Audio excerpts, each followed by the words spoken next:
Hello friends, welcome to study कर। मैं हूं आपका दोस्त प्रभाकर। आज के इस महत्वपूर्ण लेक्चर में हम आपके साथ डिस्कस करने वाले हैं 6 जनवरी 2024 के मोस्ट इंपॉर्टेंट करंट अफेयर्स के क्वेश्चन। तो आप इस पूरे लेक्चर को बहुत ही ध्यान से लास्ट तक जरूर देखिएगा। आज का पहला और इंपॉर्टेंट क्वेश्चन है, महाराष्ट्र की पहली महिला पुलिस महानिदेशक यानी डीजीपी कौन बनी है? आंसर हो जाएगा रश्मि शुक्ला। तो अभी हाल ही में महाराष्ट्र की गवर्नमेंट के द्वारा रश्मि शुक्ला को पुलिस महानिदेशक यानी डीजीपी नियुक्त किया है और इस प्रकार से वो महाराष्ट्र की पहली महिला पुलिस महानिदेशक बन गई हैं। चलिए ऑप्शन भी डिस्कस कर लेते हैं। तो हिना जायसवाल कौन है? तो ये वायुसेना की पहली महिला फ्लाइट इंजीनियर हैं। इंदु मल्होत्रा कौन है? ये सुप्रीम कोर्ट में जज बनने वाली पहली महिला वकील हैं। चंद्राणी मुर्मू कौन है? तो ये भारत की वर्तमान में सबसे युवा सांसद हैं। रश्मि शुक्ला जी की बात करें तो यह 1988 बैच की आईपीएस ऑफिसर हैं और उन्होंने महाराष्ट्र में डीजीपी के रूप में रजनीश सेठ का स्थान लिया है। यानी अभी तक महाराष्ट्र की डीजीपी कौन थे? रजनीश सेठ। अब उनके स्थान पर रश्मि शुक्ला जी को नियुक्त किया गया है। दोस्तों, डीजीपी बनने से पहले रश्मि शुक्ला जी सशस्त्र सीमा बल यानी एसएसबी में डायरेक्टर जनरल के रूप में काम कर रही थी। इससे पहले उन्होंने 2021 में सीआरपीएफ के एडिशनल डायरेक्टर जनरल के रूप में भी काम किया था। दोस्तों, बात आई है यहाँ पर प्रथम महिला की, तो कुछ प्रमुख प्रथम महिलाएं डिस्कस कर लेते हैं जो कि आपके एग्जाम की दृष्टि से महत्वपूर्ण है। मनीषा पाढ़ी कौन है? तो यह पहली महिला एडीसी है। तो अगर आपसे क्वेश्चन पूछा जाए भारत की पहली महिला एडीसी कौन है, तो वो है मनीषा पाढ़ी। ये आप देख सकते हैं, ये कौन है? मनीषा पाढ़ी। दिशा नायक कौन है? तो भारत की पहली एयरपोर्ट महिला फायर फाइटर हैं। शांति श्री धूलीपुड़ी पंडित कौन है? ये जेएनयू की पहली महिला कुलपति हैं। पूजा देवी कौन है? जम्मू कश्मीर की पहली महिला बस चालक हैं। भावना कांत कौन है? तो ये भारत की पहली महिला लड़ाकू विमान पायलट हैं। एम बीरा लक्ष्मी कौन है? भारत की पहली महिला एम्बुलेंस ड्राइवर हैं। शिवांगी सिंह कौन है? तो भारत की पहली महिला फाइटर पायलट हैं। ज्योति शर्मा कौन है दोस्तों? तो ये भारतीय सेना की पहली महिला जज हैं। और शिवांगी जोशी कौन है? तो ये नौसेना की पहली महिला पायलट हैं। दोस्तों, बात आई है महाराष्ट्र की, तो महाराष्ट्र से रिलेटेड कुछ इंपॉर्टेंट करंट अफेयर्स भी डिस्कस कर लेते हैं। क्योंकि कल भी हमने महाराष्ट्र का करंट अफेयर्स डिस्कस किया हुआ था, लेकिन उससे अलग करंट अफेयर्स डिस्कस कर रहे हैं। तो अभी हाल ही में मुंबई के वानखेड़े स्टेडियम में सचिन तेंदुलकर की प्रतिमा को स्थापित किया गया है। ये क्वेश्चन बहुत ही इंपॉर्टेंट होगा, एग्जाम में आपको देखने को मिलेगा। नमो शेतकरी महासम्मान निधि योजना किस राज्य में शुरू की गई है? महाराष्ट्र में। लेक गर्ल योजना किस राज्य में शुरू की गई है? महाराष्ट्र में। अभी हाल ही में युद्धपोत आईएनएस महेंद्रगिरी का जलावतरण कहां पर किया गया है? मुंबई में। सफेद प्याज के लिए महाराष्ट्र के अलीबाग को जीआई टैग दिया गया है। महाराष्ट्र राज्य में स्कूल की गुणवत्ता का आकलन करने के लिए आर्टिफिशियल इंटेलिजेंस मशीन स्थापित की गई है। महाराष्ट्र राज्य ने जय जय महाराष्ट्र माझा को राज्य गीत घोषित किया हुआ है। दोस्तों, महाराष्ट्र के बारे में एक दो पॉइंट और याद रखिएगा। अगर आपसे क्वेश्चन पूछा जाए चंदौली नेशनल पार्क किस राज्य में है? महाराष्ट्र में। Tadoba national park, Sanjay Gandhi national park, Navegaon national park और गुगामल नेशनल पार्क, ये सभी नेशनल पार्क किस राज्य में है? महाराष्ट्र में। अगर आपसे क्वेश्चन पूछा जाए लोनार झील किस राज्य में है, तो आप क्या बताएंगे? महाराष्ट्र में। दोस्तों, लावड़ी नृत्य किस राज्य से रिलेटेड है? महाराष्ट्र से रिलेटेड है। गुड़ी पड़वा जो कि महाराष्ट्र में नए वर्ष के रूप में मनाया जाता है, तो इसको भी आप याद रखिएगा। दोस्तों, महाराष्ट्र के वर्तमान में चीफ मिनिस्टर कौन है? तो वो है एकनाथ शिंदे। और इसके अलावा राज्यपाल कौन है? तो वो है रमेश बैस। आप इस पूरे लेक्चर को लास्ट तक देखिएगा। लास्ट में आपसे एक क्वेश्चन पूछा जाएगा जिसका आंसर कमेंट बॉक्स में देना है।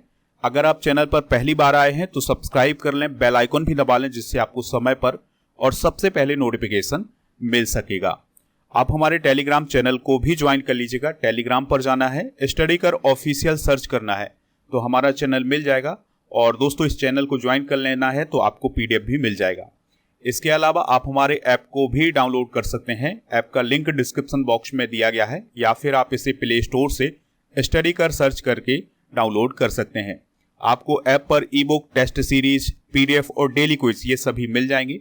पीडीएफ की बात करें तो यहाँ पर आपको मंथली करंट अफेयर्स की ई बुक की पीडीएफ मिल जाएगी, लूसेंट जीके की, टॉपिक वाइज करंट अफेयर्स की और मैराथन क्लास की जो पीडीएफ है वो सभी वहां पर मिल जाएंगी। इसके अलावा दोस्तों, आपके लिए खुशखबरी है कि दिसंबर माह की करंट अफेयर्स की जो ई बुक है वो आ चुकी है, लॉन्च हो गई है। तो उसको आप प्राप्त कर सकते हैं ऐप से। और आपको ऐप पर जाना है तो ये दोनों माध्यम में मिल जाएगी, हिंदी और इंग्लिश में, तो आप इसको वहां से प्राप्त कर सकते हैं। सेवा प्राधिकरण यानी नेशनल लीगल सर्विस अथॉरिटी का कार्यकारी अध्यक्ष बनाया गया है। ऑप्शन की अगर हम बात करें तो सिंधु गंगाधरन कौन है, ये नेस्कॉम की उपाध्यक्ष हैं। रघु श्रीनिवासन कौन है, तो ये BRO यानी बॉर्डर रोड ऑर्गेनाइजेशन के नए महानिदेशक हैं।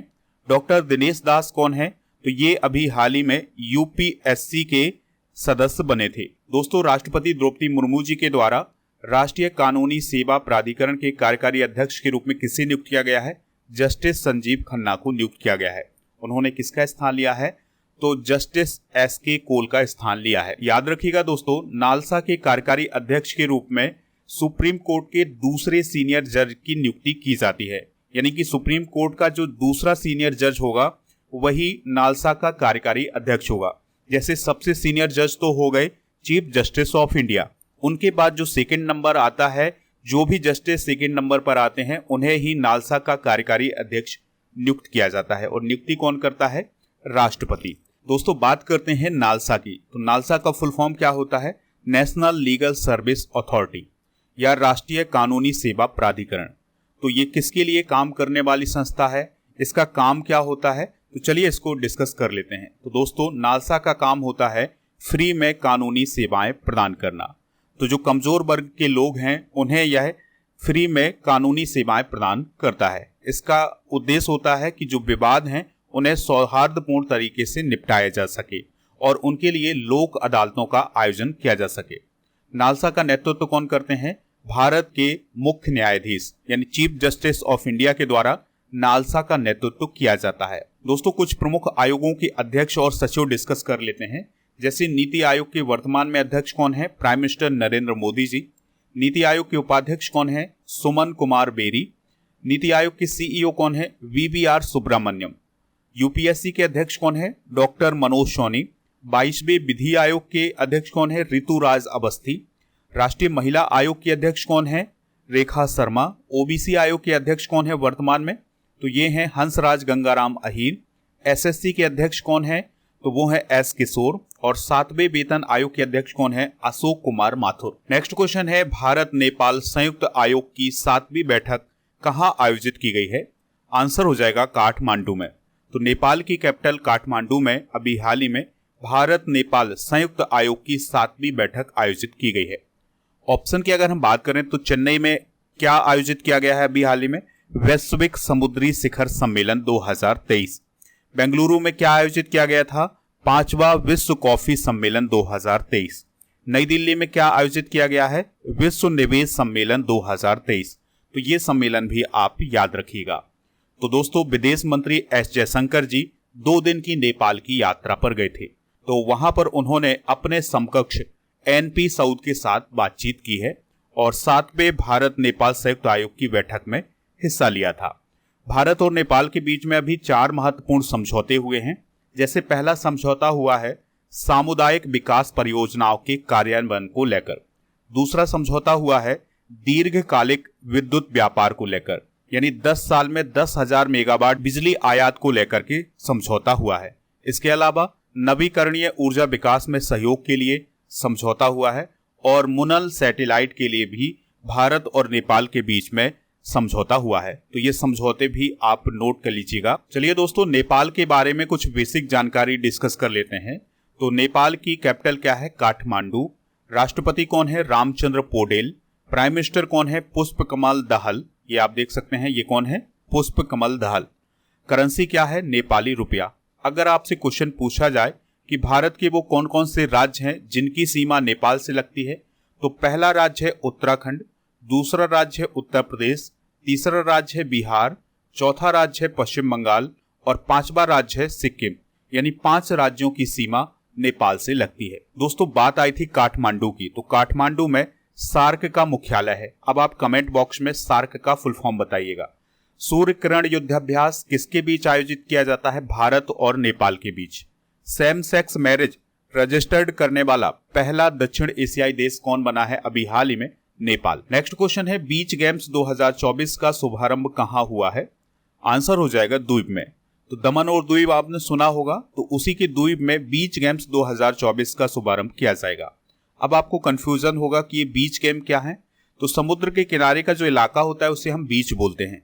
वहां पर जो गेम्स आयोजित किए जाते हैं या किए जा सकते हैं, उनके लिए एक अभी खेल आयोजन शुरू हुआ है जिसे बीच गेम्स 2024 कहा गया है और यह इसका पहला संस्करण है। तो इसका आयोजन कहाँ हो रहा है? द्वीप के घोगला समुद्र तट पर। आयोजन कब से कब तक किया जाएगा? तो 4 से 11 जनवरी 2024 तक। दोस्तों, इन गेम्स में 8 खेलों को शामिल किया गया है, जिसमें बीच वॉलीबॉल, बीच बॉक्सिंग, बीच सॉकर, बीच कबड्डी और रस्साकसी, समुद्र तैराकी और मलखंभ, इन खेलों को इसमें शामिल किया गया है। तो ये खेल वहां पर आयोजित किए जाएंगे। दोस्तों, इस खेल आयोजन में 1200 से अधिक खिलाड़ियों के शामिल होने की उम्मीद है। आगामी कुछ खेल प्रतियोगिताएं डिस्कस कर लेते हैं। अगर आपसे क्वेश्चन पूछा जाए 2024 का ओलंपिक कहां आयोजित किया जाएगा? पेरिस, फ्रांस में। 2028 का लॉस एंजल्स, अमेरिका में। 2032 का ब्रिस्बेन, ऑस्ट्रेलिया में। शीतकालीन ओलंपिक कहां आयोजित किया जाएगा 2026 में? मिलान और कार्टिना, इटली में। इसके अलावा ग्रीष्मकालीन युवा ओलंपिक कहां आयोजित किया जाएगा 2026 में? डकार, सेनेगल में। एशियन गेम्स की बात करें तो 2026 में इसका आयोजन आइची, नागोया, जापान में किया जाएगा। 2030 में दोहा, कतर में। और 2034 में रियाद, सऊदी अरब में। फीफा वर्ल्ड कप की बात करें तो 2026 में इसका आयोजन कनाडा, मैक्सिको और अमेरिका में किया जाएगा। क्रिकेट विश्व कप 2027 का आयोजन साउथ अफ्रीका, नामीबिया और जिम्बाब्वे में किया जाएगा। और T20 क्रिकेट विश्व कप 2024 में ही आयोजित किया जाना है वेस्ट इंडीज और अमेरिका में। ऑप्शन भी डिस्कस कर लेते हैं। तो गोवा में अभी हाल ही में 37वें नेशनल गेम्स आयोजित किए गए हैं 2023 के। और तमिलनाडु में खेलो इंडिया यूथ गेम 2024 का आयोजन किया जाएगा। दिल्ली में अभी हाल ही में खेलो इंडिया पैरा गेम्स 2023 का आयोजन किया गया है। दोस्तों, अगर आप यूपी पुलिस की तैयारी कर रहे हैं तो आप हमारे दूसरे यूट्यूब चैनल राजा गुप्ता करंट अफेयर्स पर लाइव क्लासेस ज्वाइन कर सकते हैं। तो यहाँ पर सभी विषय की लाइव क्लासेस होती हैं, तो आप इनको ज्वाइन कर लीजिएगा। नेक्स्ट क्वेश्चन है, राजस्थान ऊर्जा विकास और IT सर्विसेज लिमिटेड को किस जल विद्युत परियोजना से बिजली प्राप्त होगी? आंसर हो जाएगा रतले हाइड्रो पावर प्लांट से। तो जो रतले हाइड्रो पावर प्लांट है जम्मू कश्मीर का, वहां से राजस्थान ऊर्जा विकास और IT सर्विसेज लिमिटेड को बिजली प्राप्त होने वाली है। तो इसको लेकर के अभी हाल ही में एक समझौता किया गया है। दोस्तों, यहां पर कोयना हाइड्रो पावर प्लांट की बात आई है। तो ये कोयना हाइड्रो पावर प्लांट किस राज्य में है? महाराष्ट्र में। फिर है शरावती हाइड्रो पावर प्लांट, तो ये कर्नाटक राज्य में है। और Sardar Sarovar hydro power plant ये गुजरात राज्य में है। तो इनको भी आप नोट कर लीजिएगा। तो जम्मू कश्मीर के रतले जल विद्युत परियोजना से राजस्थान ऊर्जा विकास और IT सर्विसेज को 40 सालों के लिए बिजली प्राप्त होने वाली है। तो इसके लिए अभी हाल ही में एक एग्रीमेंट, एक समझौता किया गया है। दोस्तों, रतले जल विद्युत परियोजना की बात करें तो यह जम्मू कश्मीर के किश्तवाड़ जिले में स्थित है। इसकी क्षमता कितनी है? तो 850 मेगावाट की इसकी क्षमता है। दोस्तों, इस परियोजना के अंतर्गत 133 मीटर लंबा बांध बनाया गया है, जिससे 2 बिजली स्टेशन भी शामिल किए गए हैं। याद रखिएगा कि ये जो बांध बनाया गया था, ये 2013 में बनाया गया था, यानी इसका शुभारंभ 2013 में हुआ था। भारत की कुछ जल विद्युत परियोजनाएं डिस्कस कर लेते हैं। तो दोस्तों, जल विद्युत परियोजनाएं कहाँ स्थापित की जाएंगी? जहां पर बांध बनाए जाएंगे, ठीक है, जहां पर जल को रोका जाता है वहीं पर जल विद्युत केंद्र बनाए जाते हैं। तो जैसे टिहरी बांध, ये जल विद्युत परियोजना भी है और एक बांध भी है। तो ये उत्तराखंड में है। श्रीशैलम आंध्र प्रदेश में है। नाथपा झाकीरी हिमाचल प्रदेश में। भाखड़ा नागल, जिसे गोविंद सागर के नाम से जानते हैं, तो ये हिमाचल प्रदेश और पंजाब के बॉर्डर पर है, इसको आप याद रखिएगा। इंदिरा सागर बांध मध्य प्रदेश में है। करकम बांगटा पन बिजली संयंत्र हिमाचल प्रदेश में है। देहरा पांडोह पावर प्रोजेक्ट हिमाचल प्रदेश में है। और नागार्जुन सागर बांध गुंटूर में स्थित है, ये है आंध्र प्रदेश में। और इडुक्की केरल में स्थित है। तो ये है दोस्तों भारत के कुछ जल विद्युत केंद्र। नेक्स्ट क्वेश्चन है, तुअर दाल खरीद पोर्टल किसने लॉन्च किया है? तो गृह मंत्री अमित शाह जी के द्वारा अभी हाल ही में तुअर दाल खरीद पोर्टल को लॉन्च किया गया है। जैसे कि इसके नाम से ही पता चल रहा है कि ये जो पोर्टल बनाया गया है, ये तुअर दाल की खरीद के लिए बनाया गया है। तो इस पोर्टल की मदद से किसान खुद अपनी दाल ऑनलाइन बेच सकेंगे और भुगतान सीधे अपने खाते में प्राप्त कर सकेंगे। इस पोर्टल से किसानों के लिए रजिस्ट्रेशन और खरीद और पैसे के भुगतान की जो प्रोसेस है वो बहुत आसान होने वाली है। बात आई है पोर्टल की, तो कुछ ऐप और पोर्टल भी डिस्कस कर लेते हैं। तो अभी हाल ही में केंद्रीय उपभोक्ता मामलों के मंत्रालय ने ई जागृति पोर्टल को लॉन्च किया है। पंचायती राज मंत्रालय ने ग्राम मंच एप्लीकेशन को लॉन्च किया है। कपड़ा मंत्रालय ने पाट मित्रों एप्लीकेशन को लॉन्च किया है। नरेंद्र मोदी जी ने मेरा युवा भारत पोर्टल को लॉन्च किया है। राजस्थान गवर्नमेंट के द्वारा आई स्टार टैलेंट कनेक्ट पोर्टल को लॉन्च किया गया था। उत्तराखंड की गवर्नमेंट के द्वारा रोजगार प्रयाग पोर्टल लॉन्च किया गया है। और असम के राज्यपाल के द्वारा सरपंच संवाद ऐप लॉन्च किया गया था। और भारतीय राष्ट्रीय राजमार्ग प्राधिकरण के द्वारा राजमार्ग यात्रा ऐप लॉन्च किया गया है। और आरबीआई के द्वारा उद्गम पोर्टल लॉन्च किया गया है। तो ये कुछ प्रमुख ऐप और पोर्टल हैं। नेक्स्ट क्वेश्चन है, ब्लूमबर्ग बिलियनियर इंडेक्स के अनुसार भारत के सबसे अमीर कारोबारी कौन बने हैं? तो उनका नाम है गौतम अडानी। तो दोस्तों अभी हाल ही में ब्लूमबर्ग बिलियनियर इंडेक्स जारी किया गया है। तो इसमें अडानी ग्रुप के जो चेयरपर्सन है गौतम अडानी, वो भारत के सबसे अमीर व्यक्ति बन गए हैं। और उन्होंने किसको पीछे छोड़ दिया है? तो उन्होंने रिलायंस इंडस्ट्रीज के चेयरमैन मुकेश अंबानी को पीछे छोड़ दिया है। गौतम अडानी की रैंकिंग क्या है? 12वीं। और मुकेश अंबानी की रैंकिंग क्या है? 13वीं। दोस्तों गौतम अडानी की नेटवर्थ कितनी बताई गई है? 97.6 बिलियन डॉलर। इसके अलावा मुकेश अंबानी की जो नेटवर्थ बताई गई है वो बताई गई है 97 बिलियन डॉलर की। दोस्तों अगर आपसे पूछा जाए ब्लूमबर्ग बिलियनियर इंडेक्स के अनुसार दुनिया के सबसे अमीर व्यक्ति कौन है, तो वो है टेस्ला के सीईओ और ट्विटर के मालिक एलन मस्क। इनकी नेटवर्थ बताई गई है 18.31 लाख करोड़ रुपए की।